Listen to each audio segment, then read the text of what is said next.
The pale light of dawn crept slowly over the rooftops of Rome, brushing the crumbling tenements of the Subura district with a faint golden hue. This was not the Rome of marble temples and triumphal arches, but the Rome of the many, densely packed, grimy, and bustling with the restless stirrings of the city's underbelly. The Subura, a neighborhood as notorious as it was vibrant, lay wedged between the imperial forums and the Esquiline Hill, home to a teeming mix of plebeians, laborers, freedmen, foreigners, and notably prostitutes. Julia stirred before the sun fully breached the skyline. She was used to waking early, a habit learned through necessity more than discipline. Her eyes opened to the familiar dark wooden beams of her low-ceilinged insula apartment, the scent of yesterday's oil lamp still faint in the air. The room was small, barely enough for a narrow sleeping mat, a stool, and a cracked clay basin, but it was hers, and that counted for something in this city of shifting fortunes. She rose and wrapped herself in a simple woolen stola, threadbare but clean. Modesty was no longer a virtue she could afford, but personal pride hadn't entirely withered in her. The first task of the day was always the same: draw water. Julia stepped into the communal hallway, her sandals scraping against the stone as she descended 2 flights of stairs. Outside, the neighborhood was already murmuring to life. Vendors yawned behind pushcarts of olives, bread, and dried figs. An old woman scrubbed her doorstep with a bucket of gray water while muttering a morning prayer to Vesta. Children in tunics too short for them darted between doorways, chasing a rag-stuffed ball. The air carried the thick scent of baking bread, rotting vegetables, and the ever-present tang of humanity. Julia waited in line at the public fountain, an ornate structure adorned with chipped carvings of Neptune and sea nymphs, filling her amphora while nodding to others she recognized. Some were neighbors, others like her worked the street. Flavia, older and once striking, offered a tired smile and leaned in.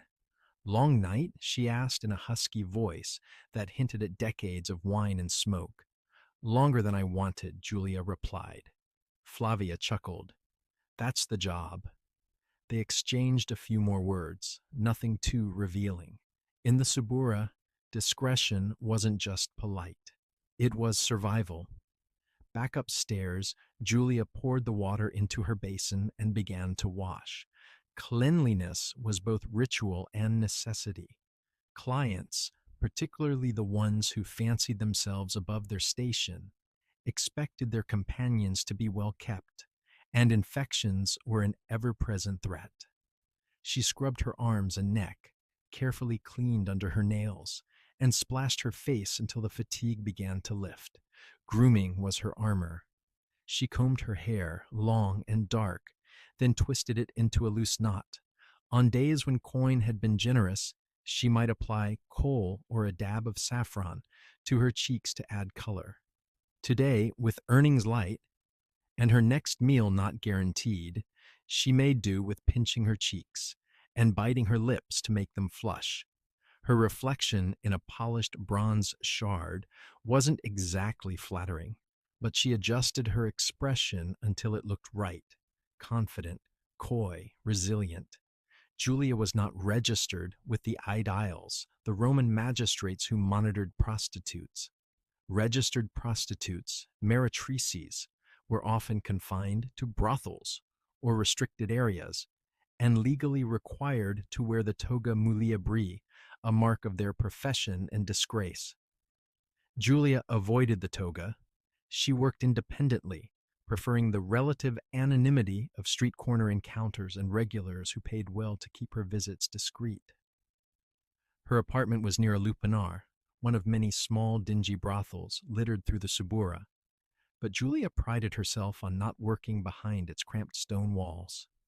The brothel girls, some little older than children, endured brutal conditions and took in denarii by the handful, only to see them vanish into the hands of their leno, or pimp. Julia had once fled such an arrangement. Her ribs still bore faint lines from a beating she barely escaped. Independence was dangerous, but it was also empowering. After cleaning, Julia ate a few stale morsels of bread and a fig, then set to work preparing her space. She lit a small oil lamp and swept the floor of her room. She checked her clothes for damage, repaired a loose hem, and tucked away her coin purse beneath a cracked tile near the sleeping mat. She couldn't afford theft, not from neighbors or from clients. Trust was a luxury she had long since learned to do without.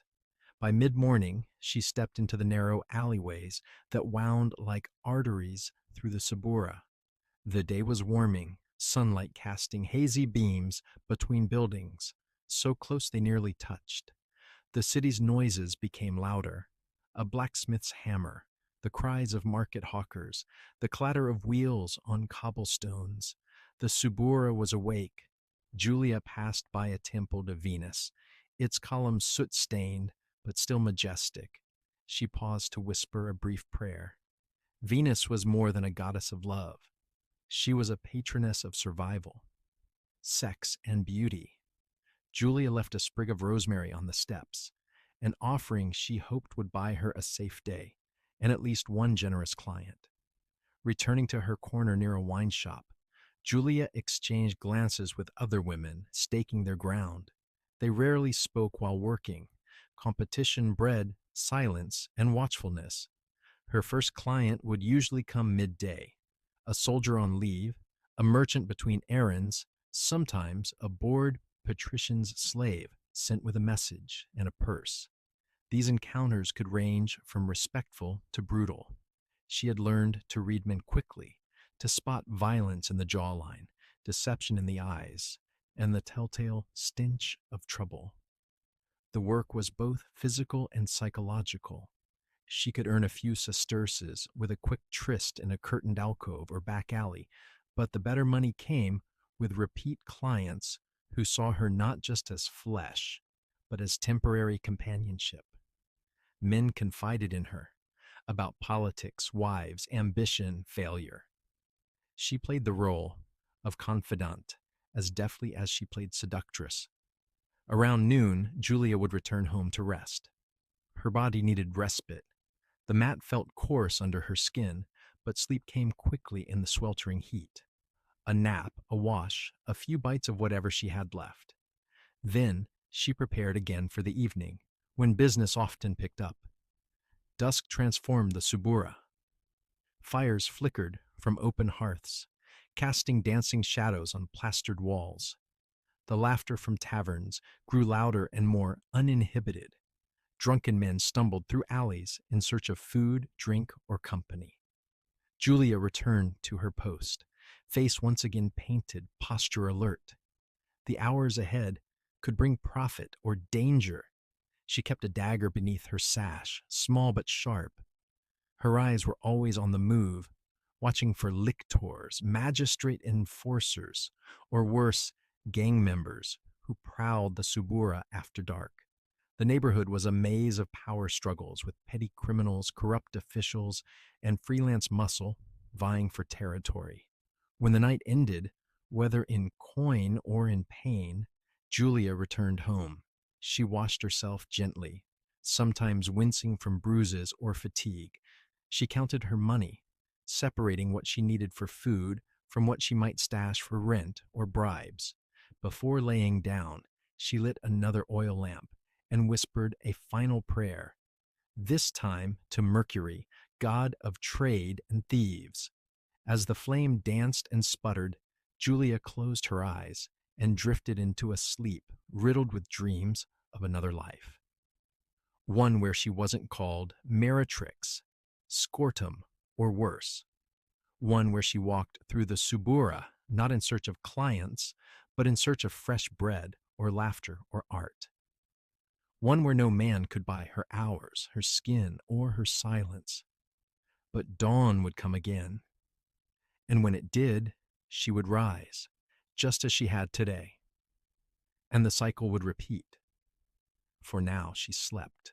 After the morning prayers and the washing ritual that marked the beginning of each day, Julia's next order of business was to prepare herself for the long, uncertain hours ahead. With a few sesterces tucked safely beneath the fold of her sash, she stepped out of her cramped room, leaving behind the faint aroma of lamp oil and the hum of neighboring apartments.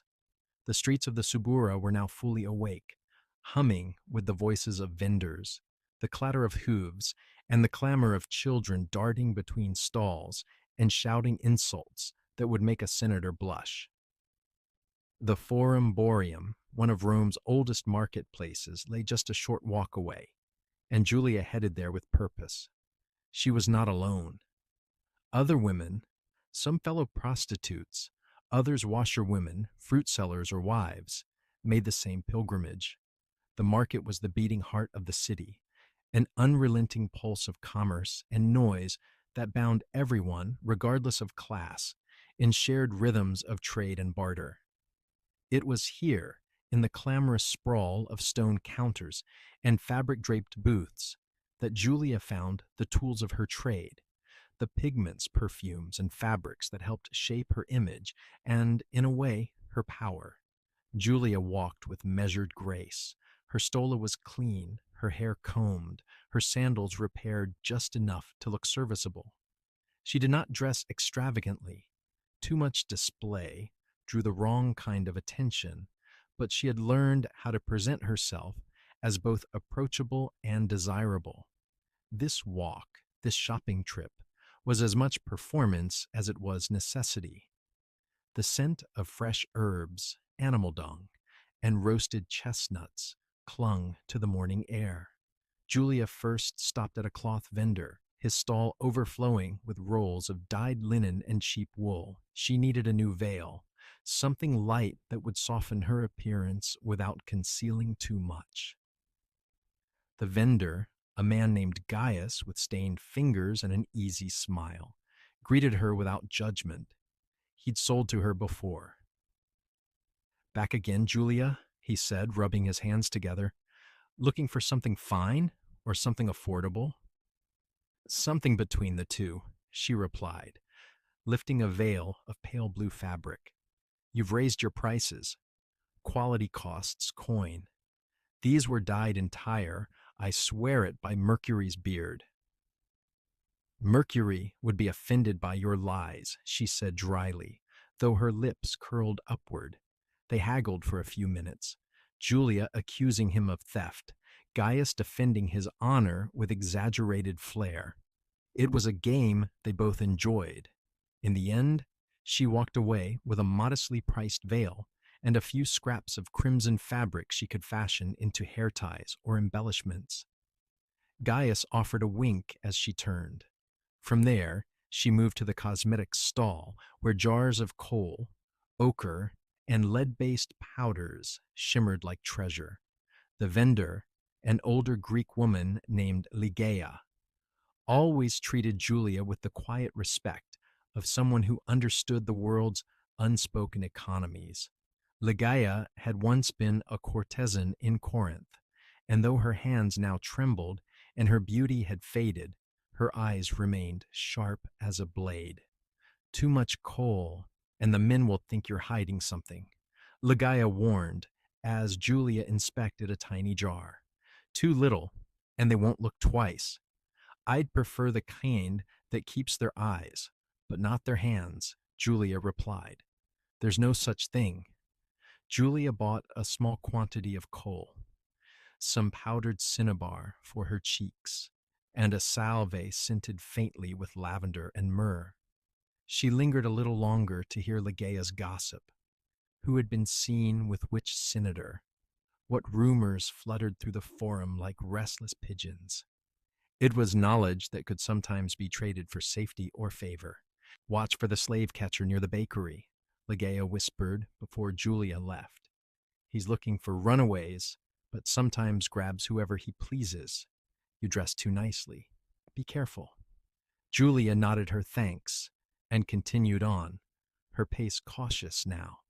False accusations of slavery were not uncommon in the Subura, especially against women without patrons or families to vouch for them. A prostitute like her had no legal protections worth counting on. Her freedom was fragile, her rights thinner than the veil she'd just purchased. Next, she stopped at a stall where small vials of perfume stood like miniature soldiers in a neat row. Scents were a luxury, but a necessary one. A pleasing aroma softened a client's mood and increased the chances of repeat business. The vendor, a young Syrian man with a melodic accent, offered samples on tiny strips of parchment. Julia sniffed each one with care. Jasmine, rose, honeyed myrtle, even a pungent musk she immediately rejected with a wrinkle of her nose. Something gentle, not overpowering, she said. He nodded and held out a vial. This one is rose, mixed with sandalwood, the kind that makes a man remember. She bought it, though the price made her wince. She would have to work twice as hard tonight to justify the expense. As she moved through the market, the mood shifted around her. Some vendors greeted her warmly. Others gave her sidelong glances and tightened their lips. A group of matronly women paused their shopping to whisper behind raised hands. One of them, a stern-faced woman with a gold-flecked brooch, made no effort to lower her voice. "They let anyone shop here now," she muttered. Julia met her gaze without flinching. She had heard worse, much worse. She had grown used to the shame society draped around her shoulders like a funeral shroud. Yet for all their disdain, these same women benefited from her presence. Her work ensured their husbands stayed occupied elsewhere. She absorbed the city's lust, bore its secrets, and in doing so, allowed others to maintain their illusions of propriety. Rome needed women like her. It just preferred not to look at them too closely. Still the barbs stung. Julia turned away and made her final stop. A small bakery that sold flat loaves of honeyed bread. The baker's wife, a kindly woman named Marcia, had a soft spot for Julia and often slipped her broken pieces at a discount. "Busy night?" Marcia asked, wrapping the bread in linen. "Busy enough.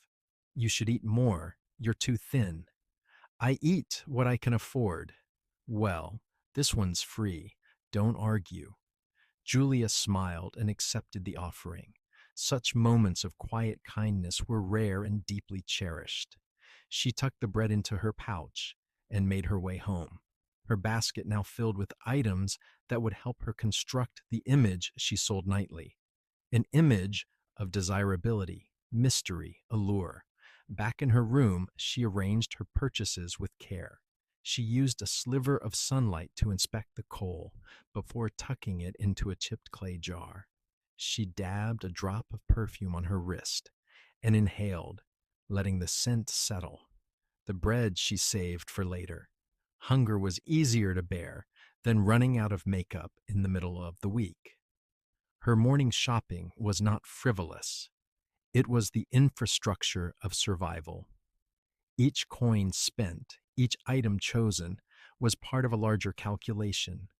Would this veil catch a richer man's eye? Would this perfume linger long enough to be remembered? Would that crimson thread in her hair distract from the weariness around her eyes? Julia's market routine was one of calculated transformation. It gave her the tools she needed not only to survive, but to wield a sliver of power in a world that otherwise denied her legitimacy. Yet even in the marketplace, where every voice rose to sell something, hers was often unwelcome. To many, she was a shadow, a whisper of decay beneath the city's gleaming marble. But to others, those who truly understood Rome, she was as integral to the economy as the olive seller or the fishmonger. She was the invisible engine beneath a visible empire. That afternoon, as the light shifted and shadows lengthened in her tiny apartment, Julia began her next transformation. The veil would be ironed with a warm stone, the cosmetics carefully applied. The bread would nourish her through the evening, the scent would soften her approach, and her posture would once again become confident and open. In the mirror's dull reflection, she was already someone else. Not the girl who had once come to Rome from the countryside with dreams of being a seamstress, but the woman who had learned to sell what she had, her body, her charm, her silence, and survive.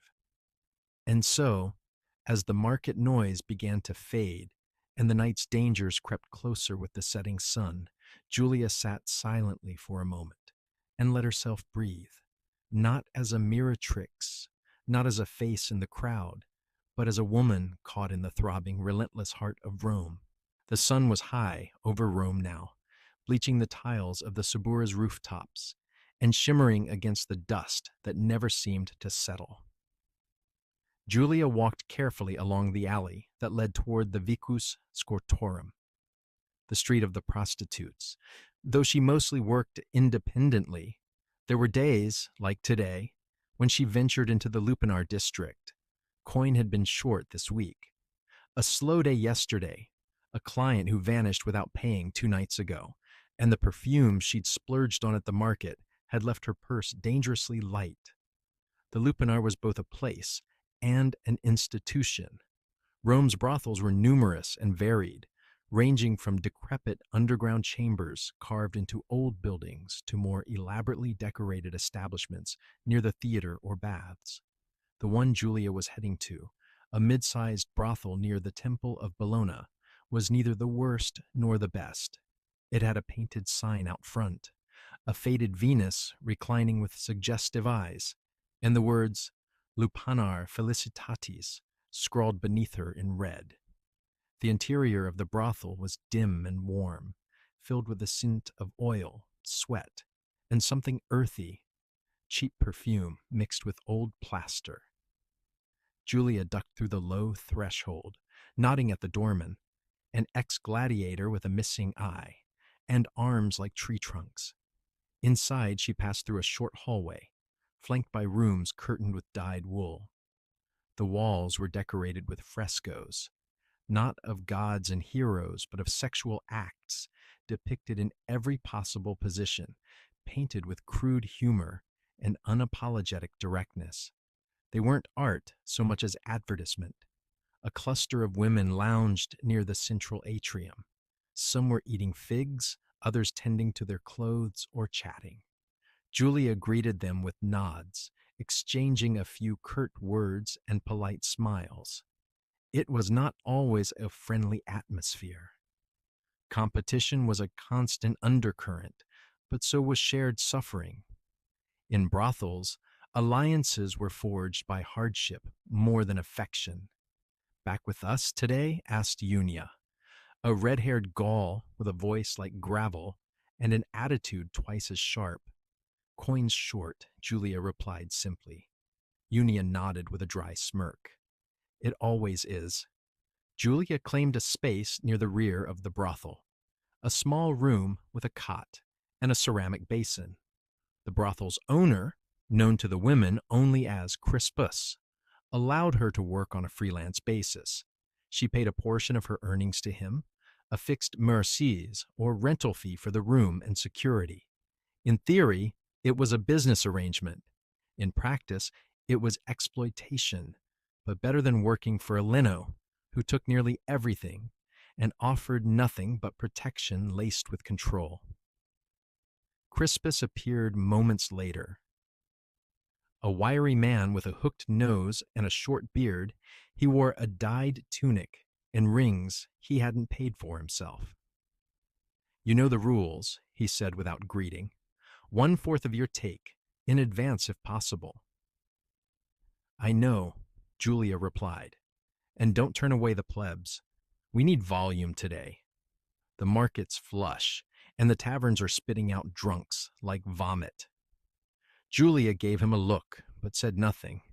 She reached into her sash and handed over a few coins, enough for the afternoon if she worked quickly. Crispus left without a word. The first client arrived not long after. He was a baker's assistant, young, reeking of yeast and wine, and overly proud of the coins jingling in his pouch. Julia led him to the back room, her face a calm mask, She had long since learned how to regulate her expression. Too much interest, and the men grew possessive. Too little, and they grew angry.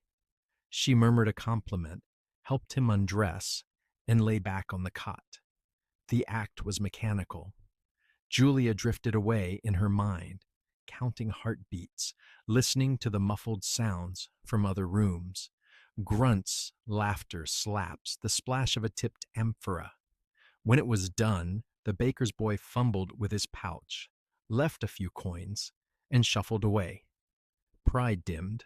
Julia wiped herself clean, counted the money, and tucked it under the basin. The next client was older, more reserved, a leather merchant who had seen her before. He did not speak much, but liked to hold her hand afterward, something that disturbed Julia more than the act itself. She allowed it because he paid well, and left a fig for her each time, as though they were lovers. When he left, she let out a slow breath. The light outside had shifted. The sun now streamed through the cracks in the plastered walls, catching on motes of dust. The heat was oppressive, and she dabbed sweat from her forehead with a scrap of linen. Unia passed by her doorway with a bruised arm and a crooked smile. Drunk senator's son. Thought he was a god. Did you make him kneel? Julia asked. I made him pay double. They shared a quiet laugh. In the brothel, such moments of camaraderie were rare but valuable. The women came from all over the empire, some from Greece, others from Gaul or Africa, many from Italy's countryside. Most had no family left. Some had been sold into the trade as children. A few, like Julia, had chosen it out of necessity. For all their differences, they shared the experience of being reduced to commodities. Emotional detachment became a form of self-defense. Julia had long learned not to carry the faces of her clients into her dreams. She had names for them: the grunter, the apologizer, the one with garlic breath. It was easier that way. No stories, no attachments, just the exchange, bodies for coin. Still, the brothel was a world within a world. It had its rhythms, its hierarchy. The younger women were favored by many clients, but they lacked experience in self-preservation. The older ones earned less, but wielded knowledge like a blade. There was competition, yes, but also unspoken rules. You did not undercut another woman. You did not take a regular without permission. You did not interfere when someone cried behind a curtain. Julia had once broken that rule. A girl no older than 15 had been weeping after a brutal client. Julia had gone to her, offered a cloth and a few gentle words. Crispus found out. He fined her 2 days' worth of earnings for interfering with service flow. After that, Julia kept her sympathy tucked behind her teeth. By late afternoon, Julia had seen 4 clients. Her body ached. The last man had been rough, careless, and foul-breathed. He had not meant harm, she thought. He was simply oblivious, treating her like a vessel rather than a person. That was often worse. Violence at least acknowledged you. Indifference erased you. She washed herself in cold water from the basin and let herself rest on the cot. Eyes closed, breathing slowly. A soft voice roused her minutes later. Break bread with us. It was Dama, a Nubian girl with eyes like onyx and a spirit like a whip. She had a loaf and a wedge of cheese, scavenged from a drunk client who had passed out mid-act. They sat in the corner of the atrium, the other women joining in silence. Chewing quietly, glancing around with caution, the women shared food, gossip, and half-smiles. Crispus is bringing in a new girl, Dama murmured. Syrian, looks too clean. She won't last a week. They never do, said Unia. Julia bit into the bread and thought of the girl, who she was, how she'd come here. She wondered what lies she had been told, what promises had led her to a curtained room with painted walls and a future priced by the hour. When the meal ended, the women returned to their posts. Julia stood once more in her assigned doorway, rearranging her veil and brushing her hair with her fingers. The afternoon wore on, thick with heat and murmurs. Another man came, older, wealthier, polite. He asked her name. She gave him a false one, Livia. It was the name she used when she wanted to forget herself. He left satisfied. Julia left tired. By the time twilight arrived, Julia had earned enough to repay Crispus, buy a modest supper, and keep something for herself. Not much, but enough. She gathered her things in silence and walked back toward the edge of the Subura. The streets were now crowded again with drinkers, gamblers, and beggars. As she passed a fountain, she dipped her hands into the cool water and splashed her face. The scent of perfume lingered faintly on her skin, masked now by the sharper smell of sweat and city dust. The brothel loomed behind her like a beast, painted, perfumed, and always hungry. But she had survived another afternoon. She headed home as the sky turned red. Not every hour of Julia's life was shadowed by the business of sex. Between the transactions, the sweat-soaked linens, and the flicker of oil lamps during late-night encounters, there were brief windows, slivers of time, in which she could remember she was a person before she was a profession. These stolen moments, like rays of sunlight piercing through storm clouds, were rare but vital. They were the pieces of life she clung to with a quiet defiance that even she didn't always recognize as resistance. That evening, the air hung heavy with the scent of summer.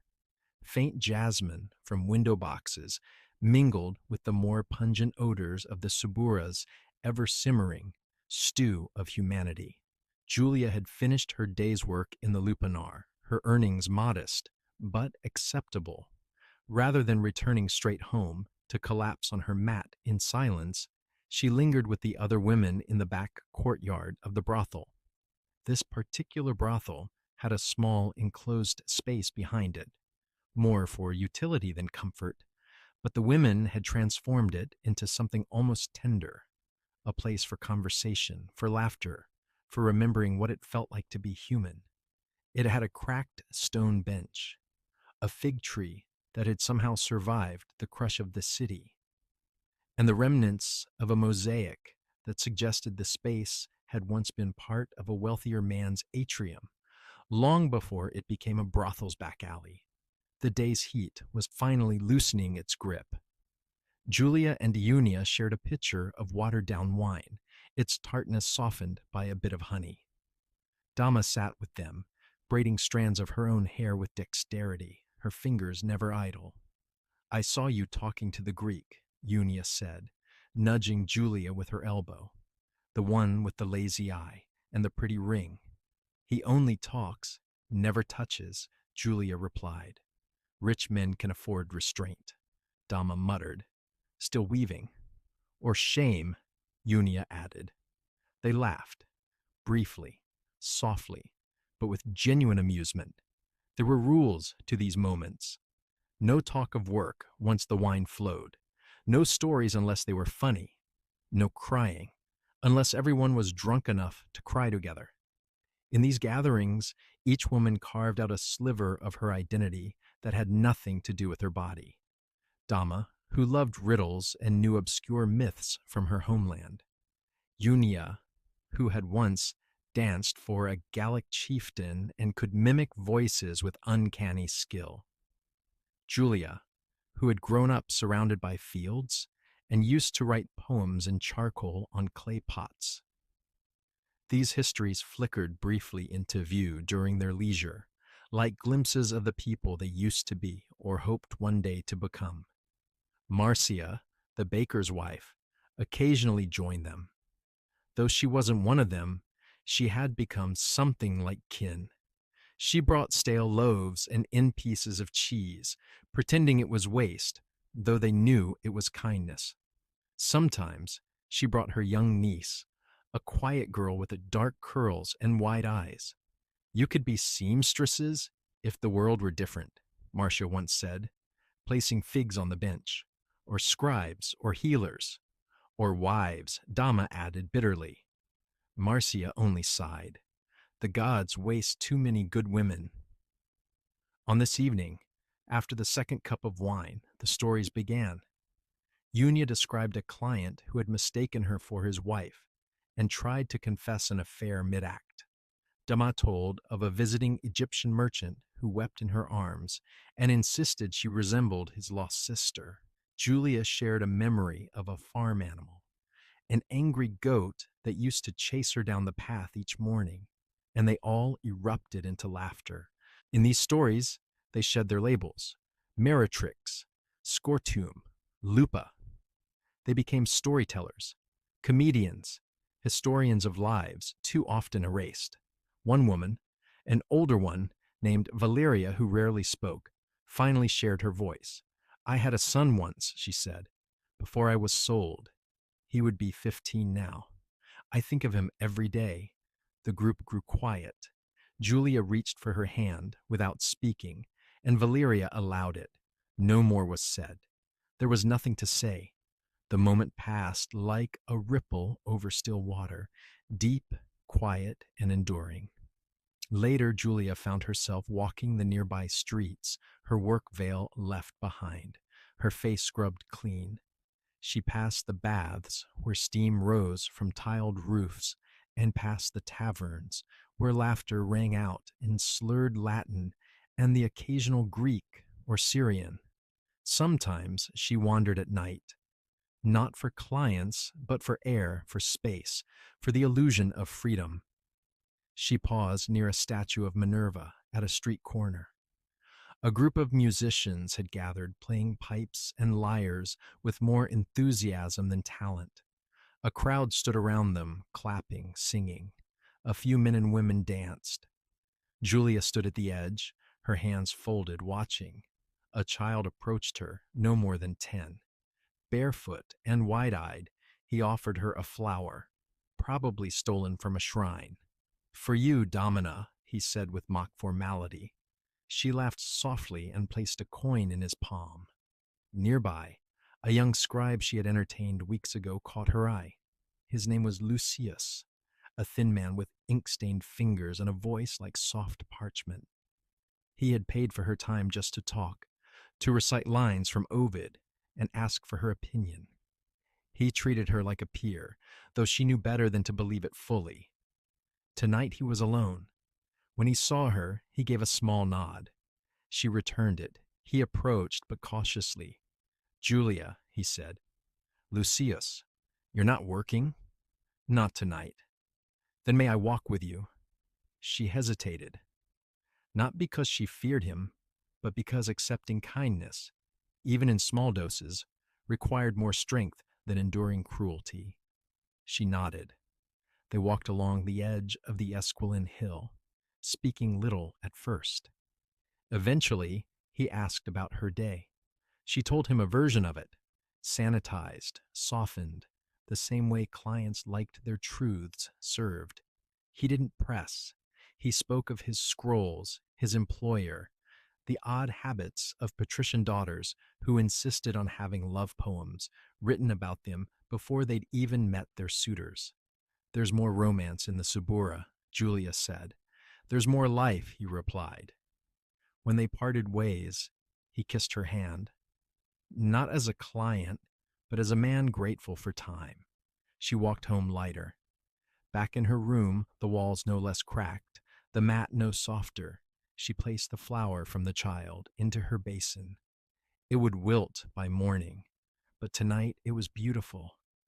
She sat with her legs folded, brushing her hair, not for anyone else, but for herself. She rubbed her feet with oil and whispered a quiet tune her mother used to sing, a fragment of a lullaby long buried under city noise. These were the hours that made everything else survivable. The meals shared, the laughter in shadowed courtyards, the brief companionship of a kind word. They were not salvation, but they were something. In Rome, where everything was bought and sold, Votes, land, gods. Intimacy was rare. Not the kind traded in back rooms, but the kind that lingered, that remembered. And though tomorrow would bring clients, coin, sweat, and judgment, tonight brought peace, just enough to carry her forward. Twilight settled slowly over the Subura like a veil, softening the harsh edges of the city. The colors of day, dust, stone, sweat, blood, bled into the cool indigo of night. Julia walked slowly through the alleyways she knew better than her own reflection. Her feet ached, her shoulders were sore, and her breath felt thin in her chest. But for the first time in hours, she was alone. The city didn't sleep, not truly. Rome whispered at night. Lovers in doorways, gamblers beneath archways, drunks hollering at the moon. Yet in the corridors between those sounds, there was space for silence. And that silence, rare as gold, was what Julia craved most. She climbed the stairs to her small room, each step deliberate, the familiar creak of wood, the scent of oil and cloth, the soft scrape of her sandal against stone. All were part of a ritual that felt sacred in its own way. When she finally pushed open her door, the darkness inside welcomed her like an old friend. She lit a small oil lamp, its weak flame casting a flickering halo across the cracked plaster wall. Her belongings were few: a folded stola, a chipped cup, a wax tablet she no longer wrote on. She poured a little water into the basin and wiped her face slowly, the coolness biting into her skin. The act of cleaning herself, stripping away the day's dirt, scent, and touch, was as much psychological as physical. She washed away the clients, the stares, the honeyed lies, the veiled insults. Every gesture was a quiet reclaiming of her body. Julia sat down on the mat and stretched out her legs. A bruise bloomed on her thigh from an earlier encounter. She touched it gently, not with fear or shame, but resignation. Pain was as much a part of her work as touch. She had long learned which aches could be ignored and which required care. This one would fade. As the minutes passed, her mind began to loosen from the obligations of the day. Alone, she allowed herself to think, not about her next client or her rent or the risk of sickness, but about herself. She missed writing. Before she came to Rome, she had scratched poetry onto shards of pottery behind her father's house, hidden them under stones like secret offerings. Short verses, clumsy but heartfelt. She had once dreamed of being a scribe.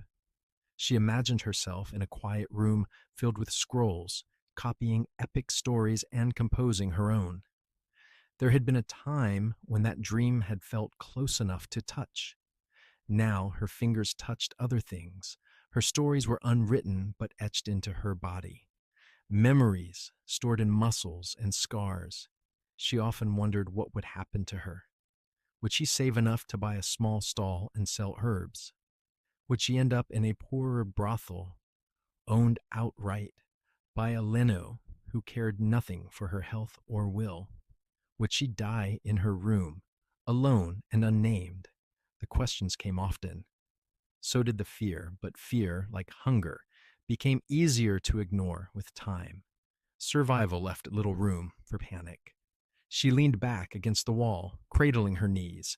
Outside, a night bird called once. Somewhere, a lute played, distant and broken. Her eyes fell on the small flower from the child earlier, now wilted in the basin. Even that small kindness had faded, and yet she didn't feel empty. There had been laughter tonight, Dama's jokes, Unia's mimicry, the quiet warmth of shared bread, Lucius's gentle voice, the memory of Marcia handing her a fig. These things stitched her together when the rest of the world tried to pull her apart. Julia had long known the hypocrisy of Roman society. The same men who condemned her used her. The same magistrates who demanded moral virtue kept concubines in hidden villas. Even the gods, she thought bitterly, were not without appetite. Venus herself had lovers and scandals, and still men offered her garlands and gold. Julia offered only herself, and received judgment in return. But as she sat in her room, wrapped in silence, she realized that survival was its own kind of power. She had endured. Through sickness, cruelty, loneliness, and fear, she had not vanished. She had adapted. She had laughed. She had lived. Rome would not remember her name. No statue would bear her likeness. No poet would sing of her strength. But she existed, fully, deeply, and that mattered. She leaned her head against the wall and closed her eyes. Tomorrow would come, with its burdens and barters, its danger and dullness. She would rise again, wash again, smile again, not because she loved it, not because she was resigned, but because that was what it meant to keep going. In the quiet of her room, Julia allowed herself a single thought, a whisper she would never speak aloud. I am still here. April 14th, 1912. Evening north, Atlantic Ocean. The RMS Titanic, 4 days into her maiden voyage, cut through the Atlantic like a dream, stitched from steel and silk. At 882 feet long, she dwarfed every vessel that had ever dared the open sea.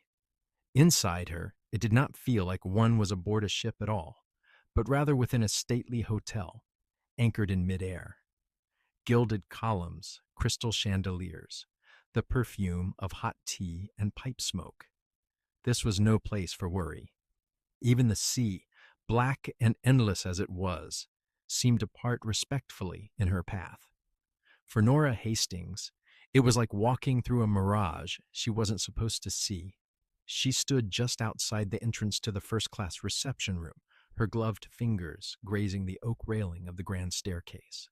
The dome above her shimmered with golden light, the iron and glass ceiling holding back the stars. A string quartet played softly nearby. Mendelssohn, she thought, and their music floated gently above the polite murmur of voices and the occasional pop of a champagne cork.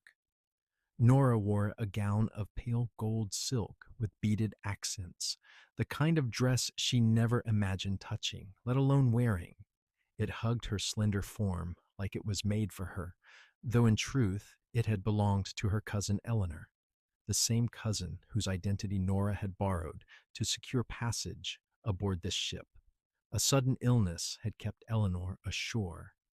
And so, with nerve of steel and a borrowed name, Nora had seized the opportunity. Her plan was to start over in New York, clean, untraceable, free.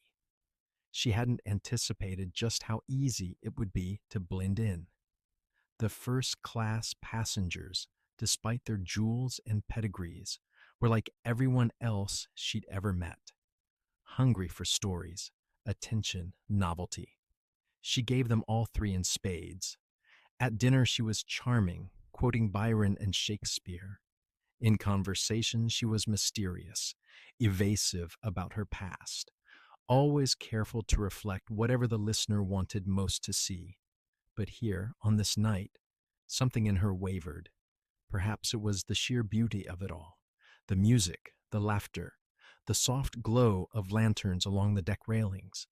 Perhaps it was the falseness of it, gilded illusion masquerading as safety. Nora felt suspended between two worlds, the life she'd left behind in Birmingham and the uncertain future waiting on the far side of the Atlantic. Across the room, she spotted Harold Fenton, a banker from Boston with the sort of receding hairline and confident smirk that came from years of closing deals. He had taken a liking to her the night before, over oysters and consommé. She had allowed it, danced just close enough to the flame. A widower with no children, he was easy to please, and yet she couldn't shake the feeling that he saw too much. He raised his glass to her. She returned a cool smile, lifting her own glass in polite acknowledgement. The game was tiring tonight.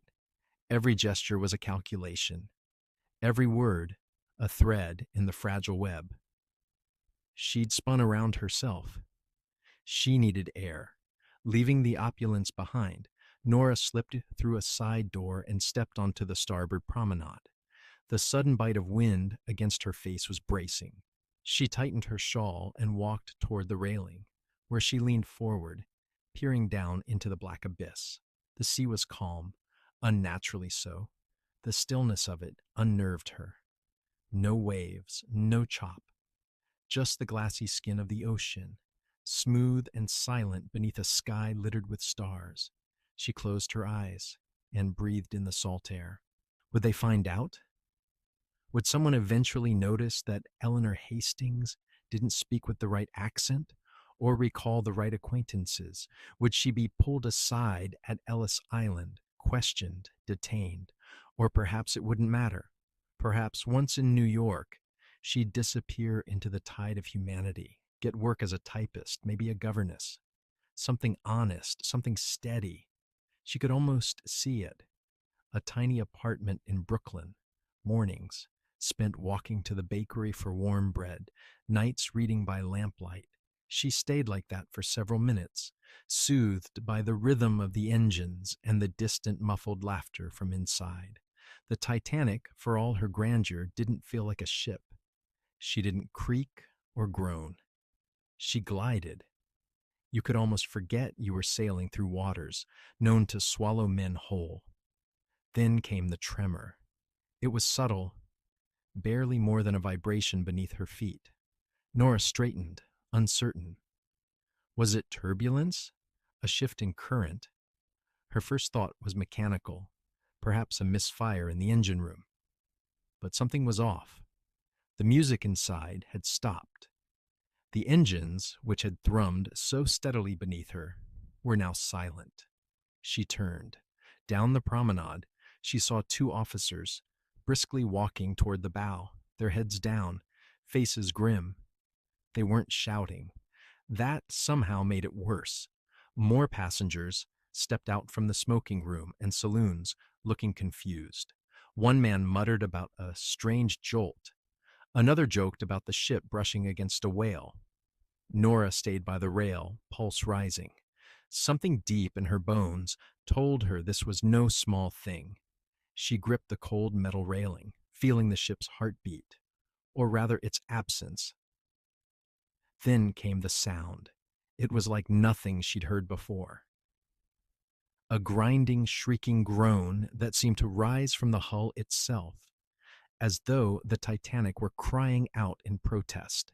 The deck beneath her feet shuddered again, more violently this time. Voices rose. A steward hurried past, face pale, muttering to himself. Nora turned toward the bow, eyes wide.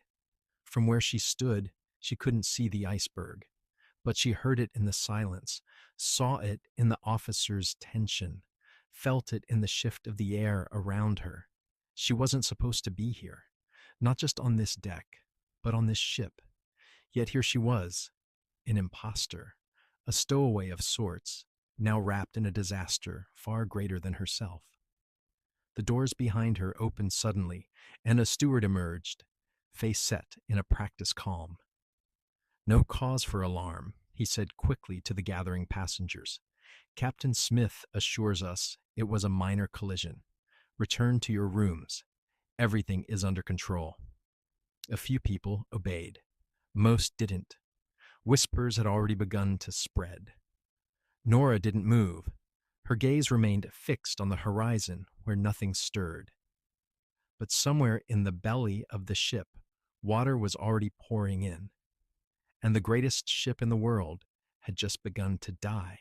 April 15, 1912, just after midnight. The Titanic didn't groan or scream or tilt immediately. Instead, it simply changed. Quietly, almost shyly, the ship shifted underfoot with the barest tremor. Had Nora been asleep, she might never have noticed it. But standing on the deck beneath the stars, her senses attuned to every detail, she knew something had gone wrong. And yet, the stillness persisted. That was what made it terrifying. The engines, which had provided the deep, reassuring hum beneath the feet, of all 2,200 passengers, had stopped. Not slowed, not staggered, stopped. The absence of sound can sometimes be louder than a scream. Nora stood rooted to the spot, her hand still on the railing, her eyes scanning the smooth surface of the water. There was no iceberg in sight, no debris, no shouts of alarm, just the cold wind brushing her cheeks and a sense in her gut, an ancient, primal whisper that something was deeply, terribly wrong. Moments later, crewmen began to move, not running, not shouting, but briskly and with purpose. Two officers emerged from a nearby stairwell, murmuring to each other in low voices. Another walked past a small group of passengers and offered a tight smile. "Nothing to worry about, ladies and gentlemen," he said. "Just a precaution. Please return to your cabins and await further instruction." "Was there damage?" someone asked. "None that would affect our course. Just a scrape. You're quite safe." But even Nora, who had no experience with ships or sea travel, could read what lay beneath that mask. The officers avoided eye contact. Their calm felt rehearsed, brittle, manufactured. She left the rail and entered the corridor, where confusion buzzed like electricity. People in dressing gowns and furs wandered out of their rooms, sleepy-eyed and muttering. Some laughed. Others asked questions. And here and there, a sharp whisper passed down the hallway like a gust of wind. Iceberg, collision, damaged hull. A steward passed her, carrying a coil of rope and a lantern. "Excuse me," Nora said. "Has something happened?" He didn't pause. "Just standard procedure, miss." She turned and moved deeper into the ship. In the first-class lounge, things remained eerily unchanged. Gentlemen continued to smoke cigars and play cards under the gilded ceiling, while waiters moved among them with brandy and light desserts. A few laughed at the idea of an unsinkable ship scraping a bit of ice. One man stood dramatically and declared, "I say we've hit Canada early." Nora stood at the edge of the room, watching in disbelief. They were pretending, clinging to a fantasy that the Titanic was too mighty to suffer such a fate. After all, hadn't the newspapers said it? Unsinkable. A floating palace of steel, engineered to withstand anything. Hadn't the captain himself boasted of her capabilities? But beneath her boots, she had felt it. The shift, the subtle sickening tremor of something breached. She turned and pushed her way down a side corridor where passengers gathered in small knots, whispering or craning their necks for news. One woman sobbed softly, though no one seemed to notice. A man in a wool robe grumbled that he'd been woken for absolutely nothing. Then Nora heard the voice. "She's taken water in 5 compartments. She can't float long." The words sliced through the fog of confusion. They were spoken not by an officer but by a shipbuilder. She recognized his Belfast accent. He stood near the chart room, arguing quietly with another crewman, unaware, or perhaps uncaring, that people nearby could hear. "She was designed to float with 4 flooded," he said. Five is fatal. She's going down." The silence that followed was thick. Nora's breath caught in her chest. "She's going down." She turned and bolted down the corridor. No steward could convince her otherwise now. The sea didn't need to scream when it was winning. Back in her stateroom, Nora moved quickly.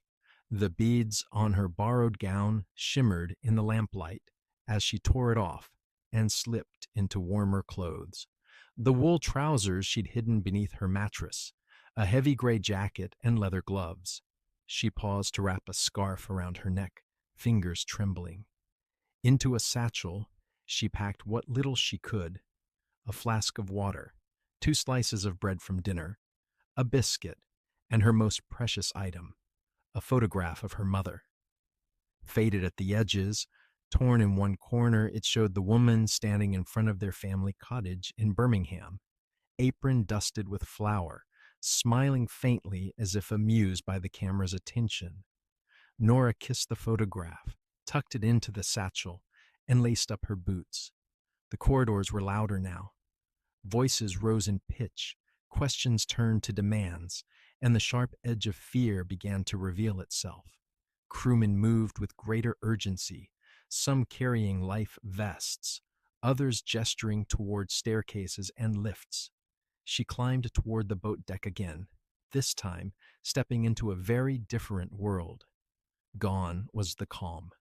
The genteel murmur of confused aristocrats had become a chorus of rising panic. Lifeboats swung from their davits, lowered one by one with groaning ropes. Women clustered near them in clumps, clinging to children, coats, jewelry cases, or small dogs. Some sobbed, others were silent with shock. Officers shouted orders. Women and children only. Stand back, make room. Step away, sir, you'll get your chance later. Nora edged toward a lifeboat on the port side. Number 6, she thought, but paused as she saw it was barely half full. A few women refused to step in, claiming they would wait for their husbands. Some laughed nervously, assuming it was all unnecessary. An older woman beside her asked quietly, "Will it really sink?" Nora didn't answer. She couldn't. Her mouth was dry, her heart a drum in her chest. Suddenly, a steward grabbed her arm. "You alone?" She nodded. "Get in this one then, quickly." She stepped forward, but paused when she saw a woman nearby, clutching 2 young children.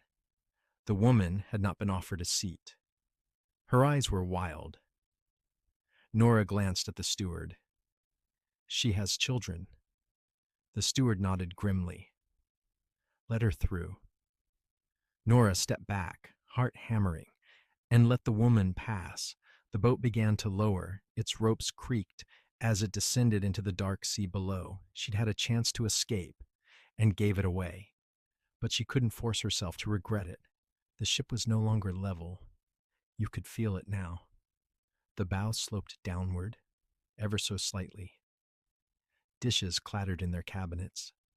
Chairs slid slowly across the deck, and beneath it all, the Titanic groaned, a sound like metal in pain.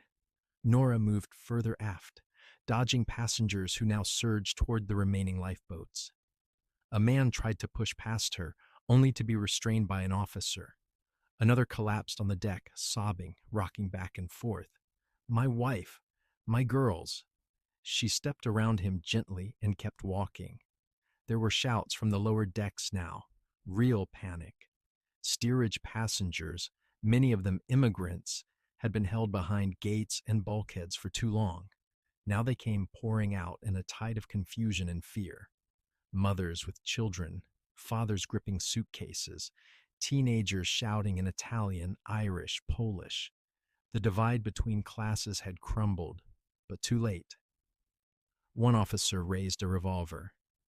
Back, or I'll shoot." Nora flinched. The man didn't fire, but the threat was enough.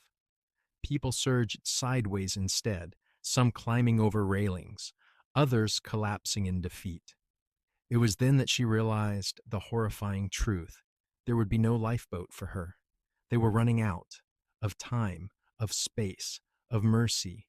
April 15th, 1912, 12:45 a.m. to 1:30 a.m.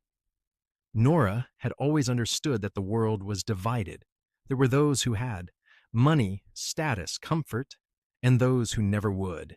She had lived on the outside of the drawing rooms and parlors all her life, watching them from windows with rough panes. But on Titanic, that truth had become visible in polished brass and white-gloved hands, gilded menus and orchestras on deck, cabins with their own servants. It was a floating city, yes, but one built on compartments, sealed by class. And now that divide would be deadly. The night had turned bitter, not just from the cold, but from the slow realization spreading through the crowd. This ship was not invincible. The lifeboats were not enough. And death did not care about your ticket.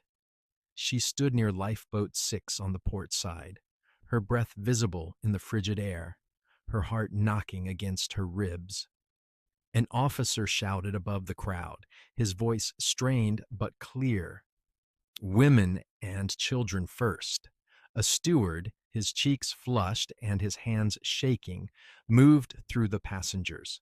When he reached her, he asked the question, "Are you traveling alone, miss?" She nodded. Voice caught in her throat. He held out a gloved hand. "Come ahead then, quickly." Nora stepped forward. It was instinct, survival, until a voice broke through. "Please, please, my daughter. She's just below. Let me take her place. I can't leave without her." The woman was older, her eyes bloodshot, her hands gripping Nora's arm with desperate strength. Nora turned to look at her, and in that moment, she saw not a stranger, but her mother. Not literally, but the lines of worry, the fear carved into her face, the trembling hands. It might as well have been. Nora hesitated only a heartbeat. She stepped back. "Go," she said quietly. The woman blinked in disbelief. Nora gave her a gentle push forward. A moment later, the woman was hoisted into the lifeboat. The officer gave the order, and the ropes began to lower the boat into the black void. Nora remained on deck, watching the boat descend slowly, lantern flickering against the waves.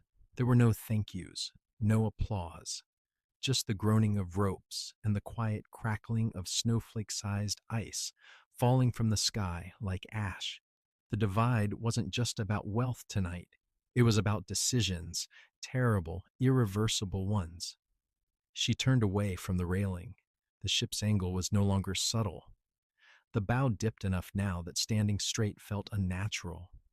Crew members moved passengers aft, urging them to head toward the stern. "Keep together," one shouted. "Move in an orderly fashion." But the orderliness was fraying. A young man shoved past her, his face pale and wild. "They're locking the boats. There's no more room," he cried. "We're all going to die here." Others heard and began to follow. The corridor leading to the lower decks was now a crush of motion. Men with children on their shoulders, women dragging trunks behind them. A priest murmuring Latin prayers with a rosary held tight in his fist. Then she heard it, the sound of metal groaning, deep and low, like something ancient and dying. The ship's bones are breaking, she thought. Nora moved instinctively toward the stairwell that had once been roped off to prevent third-class passengers from mingling with first. Now, the barriers were swinging open or abandoned altogether. She passed two stewards arguing near a gate. "We've been told to keep it closed," one said. "There are children back there. You keep it closed and they drown. I take orders from the bridge. You'll take blood on your hands if you don't move." The arguing ended when a burly passenger shoved the gate open himself. A crowd spilled forward. Irish families with bundles and crying infants, Swedes with wild eyes and torn coats, a young Italian boy dragging his sobbing sister behind him. Nora helped an Irish girl climb over the railing. The girl, no older than 16, held a bundled baby close to her chest. "You'll get on," Nora said softly. "You will." She didn't wait for a reply. Below decks, the water had begun its invasion. It didn't surge, it slithered. It filled rooms like a whisper, curling over carpets, licking at the baseboards, then rising steadily until it consumed the air. She descended 2 levels, carefully, passing through what remained of first class. The halls were chaos. A piano had rolled across the saloon floor, its keys slammed in a discordant symphony. Tables overturned. Chairs slid with each tilt of the ship. A man in a dinner jacket stood alone near the stairwell, holding a silver candlestick as though it might protect him. His eyes were vacant. In the dining room, Nora saw dishes scattered like bones. The clink of cutlery echoed in eerie rhythm as the ship shifted. Then came a moment she would remember forever. A steward, young, no older than 20, stood near the entrance of the reading room. His hands were clasped. His lips moved in silent prayer. And then, as the water reached his ankles, he stepped forward and jumped. Nora turned away before she could see where he landed. She passed a hallway where passengers banged on locked doors, voices raised in languages she didn't know but could still understand. Help us, please, let us out. She opened what doors she could, pulling latches, shouting for others to help. A man tried to hand her a wad of cash. Take it, buy a seat. Tell them I'm a doctor. Tell them I have gold. She backed away. No one cares now, she said, more to herself than to him. The line between wealth and poverty had been drawn with a knife. But the sea didn't care. It would swallow them all the same. Back on the main deck, she found the last of the lifeboats being lowered. Men shouted for women to come forward. Others tried to fight their way in. Nora saw fists thrown, saw an officer raise a pistol and fire it into the air. Back, I said. Get back or I'll shoot. A mother threw her child forward. The boy landed on the deck, sobbing, arms outstretched. Nora grabbed him, cradled him for a moment, then passed him into the lifeboat. Someone tugged her sleeve. Take my baby, please take him. She did. One after another she passed infants, children, tiny bodies wrapped in coats and blankets. When her arms were empty again, the boat was full, and once again she was left behind. The deck shuddered. The lights flickered. She looked down and saw water surging over the rail of B-deck. The Titanic was sinking, slowly, inexorably, like a queen dying in her sleep. And still she kept moving. There was no plan anymore, only instinct. April 15th, 1912, 2 a.m. to 20. A.m. The clock struck 2 a.m., but there was no bell, no chime, just the groaning of steel under pressure and the distant weeping of hundreds of voices in the dark. The Titanic was dying. Nora Hastings stood at the stern, her lips blue, her coat soaked through, her legs trembling beneath her borrowed dress and wool trousers. She had given up on hope long before the last lifeboat disappeared into the black Atlantic. Now, there was only acceptance, bitter and fragile, but honest. Around her, maybe 100 people had gathered. The others were gone, launched in lifeboats hours ago, or trapped below, or already claimed by the sea. These final souls had either missed their chance or surrendered it, and now they clung to what remained of the greatest ship in the world. The stern, once a place of laughter and music, had become a scaffold for the condemned. No one knew exactly how much time was left, only that it wasn't enough. The bow was gone, swallowed beneath the ocean without a splash. The angle of the ship was unmistakable now. Chairs and railings had begun to slide. The decks creaked and bent under their own weight. Nora leaned against the railing with both hands, her knuckles white, her breath coming in sharp, shallow gasps. Flares lit the sky above, useless sparks of light, each one a dying cry for help. No ship had come. The Californian, visible hours ago on the horizon, had failed to respond. The Carpathia was still miles away, and time, which once seemed endless, had now collapsed into mere moments. Warmth, someone muttered beside her. It was the ship's baker, a short, red-faced man who reeked of brandy. He moved down the row of passengers, offering sips from a bottle. Nora took it with shaking hands, tipped it back, and let the liquor scorch its way down her throat. She coughed, choked, then handed it to the next man. It dulls the fear, the baker added, and the cold. He sat down beside the railing, legs stretched out, muttering to himself. She'll split, you'll see. The belly's too weak. She'll break like firewood. Nora wrapped her arms tightly around her chest and crouched beside him. The wood of the deck groaned beneath her. straining against a force no man had ever witnessed before.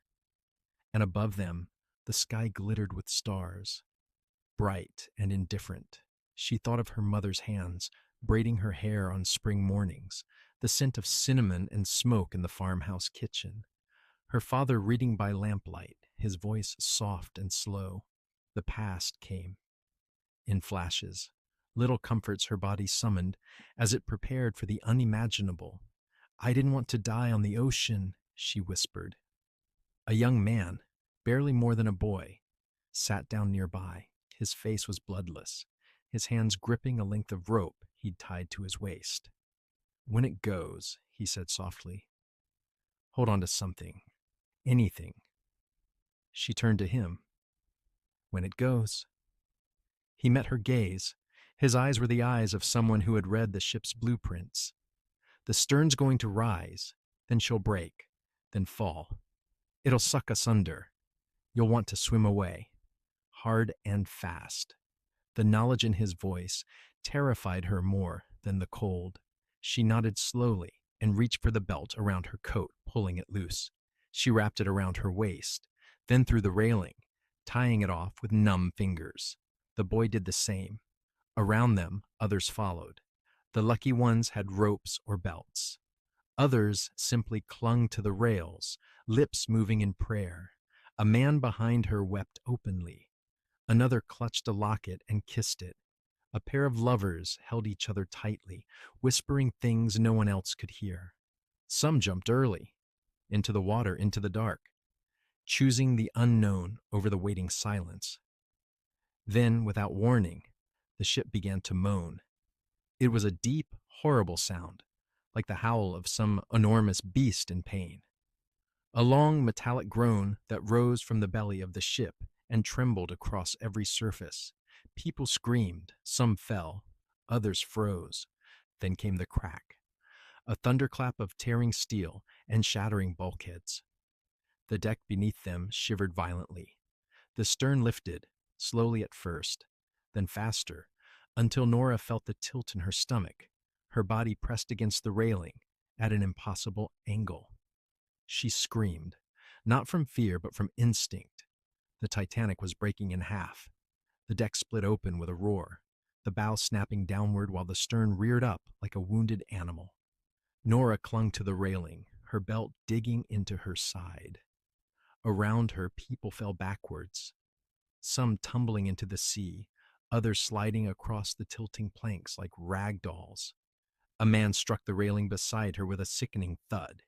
His skull cracked against the wood. He didn't move again. The lights of the ship flickered, once, twice, then went out. The world was swallowed in blackness. Nora held on. The stern rose nearly vertical, pointing toward the stars. Her boots scraped against the rail. Her arms burned with effort. Somewhere, someone was singing. A hymn, maybe, or a lullaby. Then the ship began to fall. Not all at once. First a tilt, then a dip. Then as the broken stern began to flood, it dropped, fast. The suction was instant. Nora felt the air leave her lungs as the water surged upward to meet her. It hit her like a hammer. Ice and force and sound all at once. Her hands lost the railing. Her belt tore loose. The current pulled her down, into the dark. At first she couldn't tell which way was up. Her limbs thrashed, but they were heavy. Her lungs burned. Her eyes stung. She tried to swim, but the water was too cold, too vast. She remembered what the boy had said. Swim away. Fast. With the last of her strength, she kicked. Her fingers brushed something, wood, then nothing. Then suddenly she broke the surface, coughing, gasping, her eyes wide. The ship was gone. In its place, chaos.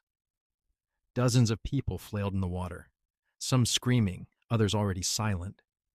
Debris floated everywhere. Planks, luggage, broken chairs. Lifeboats hovered in the distance, too far to reach. She found a piece of wood, maybe part of a door, and dragged herself over it. It barely held her weight. Her legs dangled in the freezing water. She curled her fingers around the edge. Everything hurt. Her teeth chattered violently. Her breath came in short, ragged bursts. Beside her, a man floated, unmoving. His face was peaceful. Above, the sky remained unchanged. The stars blinked gently in the cold heavens, watching as the North Atlantic swallowed history. This was the final hour, not of the ship, but of its illusion. The Titanic had promised strength, speed, luxury, but none of it had mattered. The rich had died. The poor had died. The brave, the cruel, the innocent, all swept into the dark without mercy. Nora drifted with the dead. For the first time in hours, she didn't cry. She didn't scream. She simply held on, her eyes locked on the horizon, waiting for a light that might never come. She whispered one word, "Please," and the sea said nothing. April 15th, 1912, dawn cold. It was the cold that dragged her back from the edge. Not a slap, not a burn, but a creeping, silent thief. It stole in through her boots, her gloves, her spine. It filled her lungs. It lay across her skin like a burial sheet, pressing inward with numbing finality. The sea had stopped feeling like water. It felt like metal, like being submerged in a memory that cut through bone. Nora floated between two worlds, one alive, the other waiting, wrapped in icy salt. Every breath she managed was a small rebellion. The night sky shimmered above her, quiet and vast, untouched by the disaster below. The stars glittered, as if mocking the very idea that a ship as mighty as Titanic had dared to challenge their realm. She didn't remember how she'd fallen. Only the sound, the final groan of the great ship, an anguished scream of metal and pride torn in half. The stern had climbed skyward, rising like a titan gasping for breath before it plunged. People had slid, clung, screamed. Someone had grabbed her sleeve. Someone else had used her to push higher. And then, nothing but the ocean swallowing everything. She had no memory of the fall itself. Only the aftermath, the impact, the cold, the lightless world of salt and silence. Now she was in it, alone, choking, trembling, shivering so violently her bones ached with the rhythm of it. The dress she wore, once elegant, once golden with borrowed status, clung to her like a shroud. Her boots, waterlogged, tried to pull her under. She kicked weakly, reached, grasped at something solid. Her fingers brushed a floating panel. Wood, perhaps part of a door or wall. Slick with ice, it resisted her for a moment. Then, with one final surge of energy, she dragged herself halfway over it, her torso resting on the narrow surface, her legs dangling in the sea. The cold didn't abate, but she had, for the moment, stopped sinking. Around her, the Atlantic wailed with the agony of the dying. People screamed, some calling out names, others issuing primal cries that rang out like bells in the blackness. Some sang hymns, others gasped prayers into the night air. The sound came in waves, rising and falling with the water. A man nearby thrashed, then went still. Another clung to a floating chair, sobbing his wife's name. Someone, a boy, screamed again and again, "Mama, Mama!" Nora closed her eyes. Then silence, not complete, not sudden, but gradual, like a symphony dying an instrument at a time. First the screams, then the splashes, then the prayers, then even the sobbing. The dead didn't scream, and soon that was all the ocean held. The Titanic was gone. Gone without ceremony, without justice, without even the decency to break apart above the waterline where someone might have marked its end with their own eyes. It had vanished into its grave, 2 miles deep. What remained above was memory, and Nora clinging to a splintered piece of it. She coughed violently, salt water pouring from her mouth. Her limbs felt disconnected, floating behind her like they belonged to someone else. Her teeth clattered, her breath came in ragged gasps. She was slipping. She knew it. She turned her head. A man floated face down a few feet away, his limbs slack, his coat ballooned with water. His thinning gray hair drifted like seaweed. She didn't recognize him, but she felt she should. That disturbed her more than his death. She looked away. Far off, like faint stars bobbing over a horizon, lanterns swung from lifeboats. Some were moving, rowing back perhaps. Others drifted. The ocean between them was wide. Nora opened her mouth to call out, but her voice failed. Her vocal cords had frozen or drowned. She didn't know which. It didn't matter. Would they come? Would she have gone back if she had been in a boat? She didn't think so. Time stopped working. It no longer moved in minutes or seconds, but in blinks, in gasps, in pulses of lucidity and darkness. She slipped in and out of herself, her memories bleeding into the present like melted snow. She saw her father again, hammering planks on the porch of their old house, her mother turning dough in a wooden bowl. She heard the tinny piano from the saloon deck, smelled fresh bread from the kitchens below, saw Harold Fenton smiling over his brandy, heard the shuffle of playing cards, felt the weight of Eleanor's dress before it became soaked and heavy. She saw the iceberg finally, not as it was, but as something mythic, a cathedral of ice that had waited centuries for this moment, a white dagger beneath the stars. She began to weep. The tears froze almost instantly. The next thing she saw was light, a dim, swaying yellow halo over black water. The bow of a lifeboat emerged through the fog of her vision. Oars dipped into the sea with slow, tired movements. Voices murmured, "Over here, someone's on the panel." She wanted to wave, couldn't, wanted to call, couldn't. She drifted closer to the edge. A warm hand grabbed her wrist, then another. She was being pulled, lifted. The edge of the boat scraped her ribs. Her legs dragged against the wood. She rolled into the bottom of the boat, landing on cold boards among scattered bodies. Someone stripped off her gloves. Someone else tucked a thick blanket around her. A tin cup was pressed to her lips. "Drink, miss." She tried. The water, or was it brandy, ran down her chin. "Don't sleep," another voice said, gentle but urgent. "Don't let go, love. Not now." But her eyes were already shutting. She couldn't help it. Later, minutes, hours, she woke again. This time to a different kind of cold. Still bitter, but less immediate. She was lying against another body.